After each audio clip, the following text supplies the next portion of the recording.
আসসালামু আলাইকুম রহমতুল্লাহ। আমি ডাক্তার মোহাম্মদ শিহাবুদ্দিন। নিয়মিত রোগী দেখছি হোমিওপ্যাথি স্বাস্থ্য কাননে ইউরোলজি বিভাগে। আজকে একটি গুরুত্বপূর্ণ রোগ নিয়ে আলোচনা করব। বর্তমান অনেকেই যেই রোগের ব্যাপারে কমপ্লেইন করেন যে প্রস্রাবে জ্বালা-পোড়া করে। এই প্রস্রাবে জ্বালা-পোড়া করার কারণ কি? এখানে কয়েকটি কারণ হতে পারে। ইউটিআই, ইউরিনারি ট্র্যাক্ট ইনফেকশন, অর্থাৎ আমাদের যে মূত্রনালী বা মূত্রতন্ত্র আছে এখানে যেকোনো জায়গায় একটা ইনফেকশন আছে বা প্রস্রাবে ইনফেকশন। এটার কারণে হতে পারে সিস্টাইটিস, অর্থাৎ যে মূত্রথলি আছে ব্লাডার, সে ব্লাডার ইনফেকশন হতে পারে। এছাড়া রয়েছে ডিহাইড্রেশন, পানি শূন্যতা।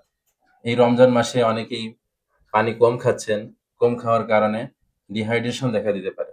এজন্য আমার পরামর্শ হচ্ছে বর্তমান এই রমজান মাসে যারা কমপ্লেইন করতেছে তাদের ব্যাপারে আমার পরামর্শ হচ্ছে রাতের বেলা একটু বারবার পানি খাওয়া এবং পানি জাতীয় যে ফ্রুটস বা ভেজিটেবল গুলো আছে এগুলো খাওয়া। যেমন পেয়ারা, শসা, আপেল, আঙ্গুর। তো এই ধরনের খাবার একটু এবং জুস টাইপের খাবার একটু বেশি, বেশি খেতে হবে। তাহলে এই প্রস্রাবের জ্বালা-পোড়াটা একটু কমবে।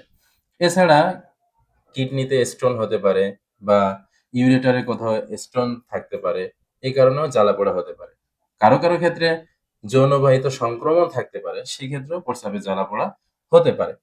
এইজন্য আমি বলব যারা দীর্ঘদিন যাবৎ প্রস্রাবে জ্বালা-পোড়ায় ভুগতেছেন, অন্তত তারা একটি আল্ট্রাসোনোগ্রাফি করবেন এবং ইউরিনারি টেস্টটা করে নিবেন। তাহলে রোগটা ধরা পড়বে এবং আপনার ডায়াবেটিসটাও পরীক্ষা করে নিবেন। ধন্যবাদ। ভালো থাকবেন, সুস্থ থাকবেন। হোমিওপ্যাথি স্বাস্থ্য কাননের সাথে থাকবেন।